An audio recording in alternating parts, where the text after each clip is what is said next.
obviously you've already mentioned the frailties at the back. Van Dijk, your rock, was far from that today.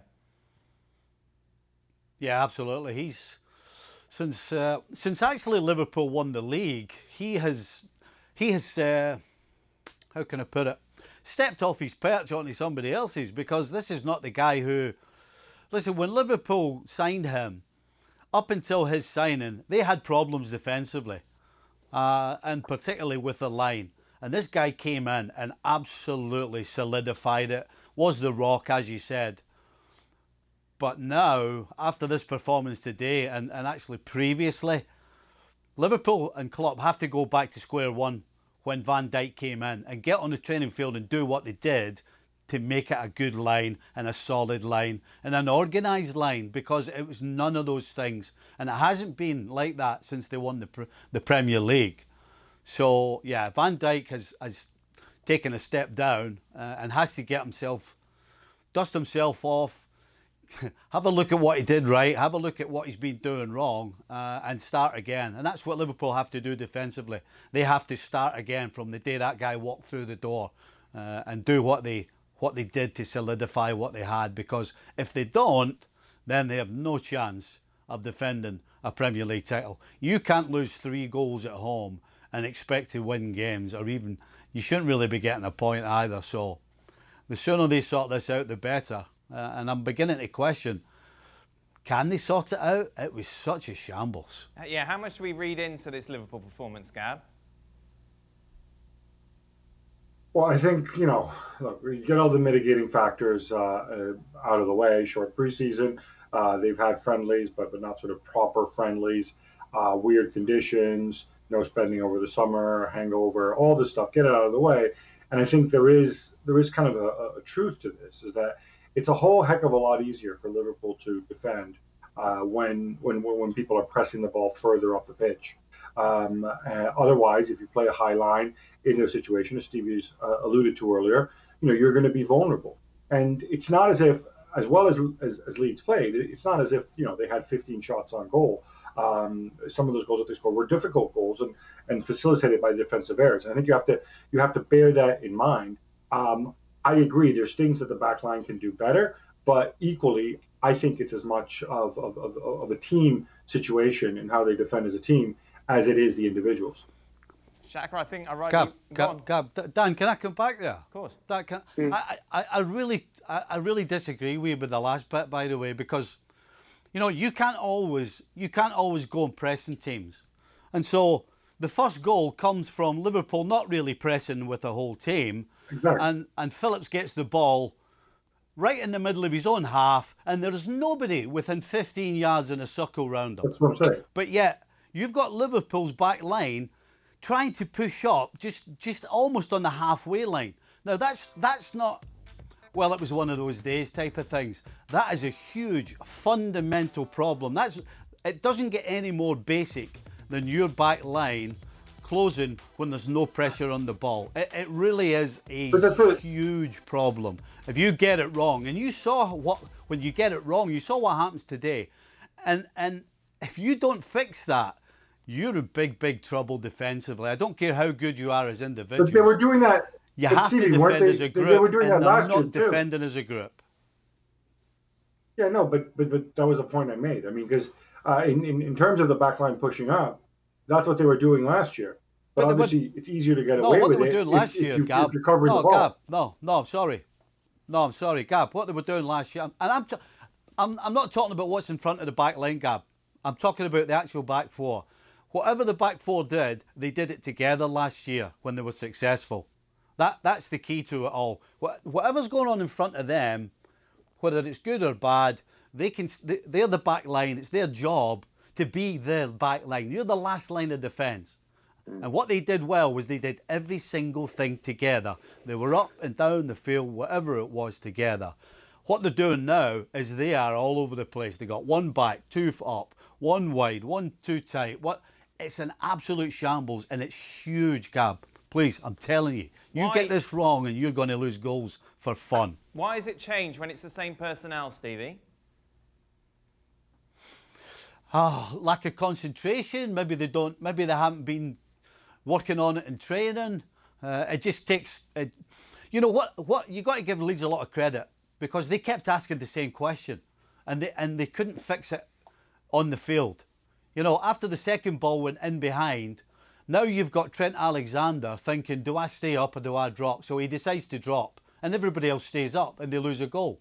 So from there, every single one's beginning to think about what they're doing. What am I doing? Where am I?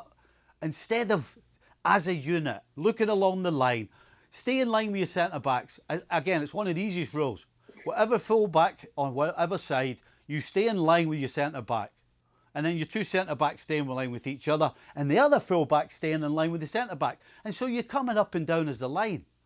But when you start thinking about yourself and not the line, then you saw what happened today. Absolute and utter shambles. Shaka, you were saying before you felt that this was the end of Liverpool's title defence today. I don't even know how to respond to that, Dan. Listen, you're Premier League champions. Hey, if they don't sort it out, it will be.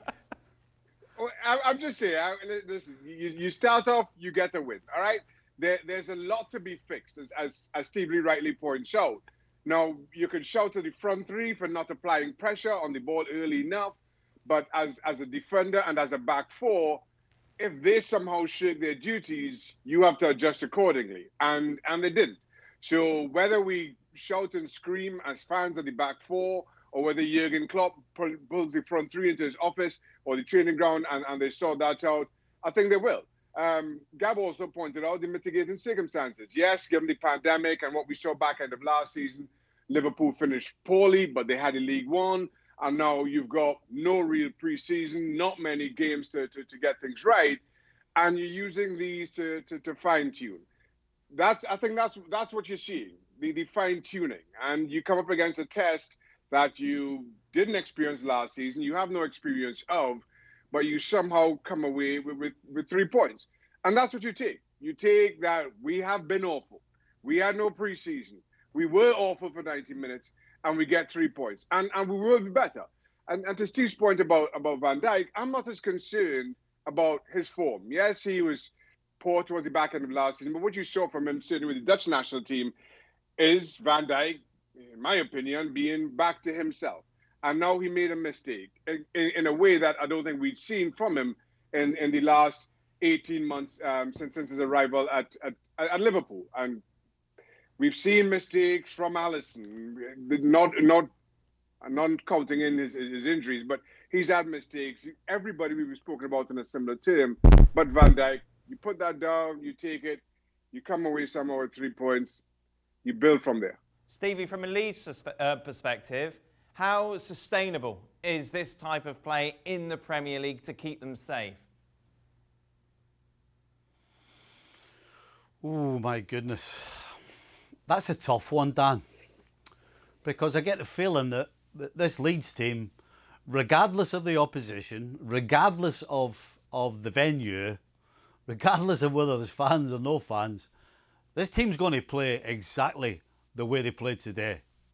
And so that means that they're going to score a lot of goals, but they're also going to lose a lot of goals. And the only way they can survive is if the goals they score outweigh the ones they let in.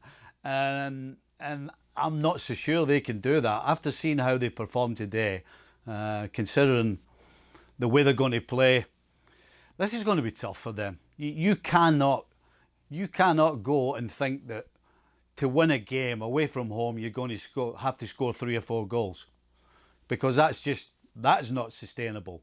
Listen, you can get the team fit to run all day and chase all day, but I'll tell you what, you can't afford to lose as many goals every time you step on the field and expect to get points and ultimately to stay up.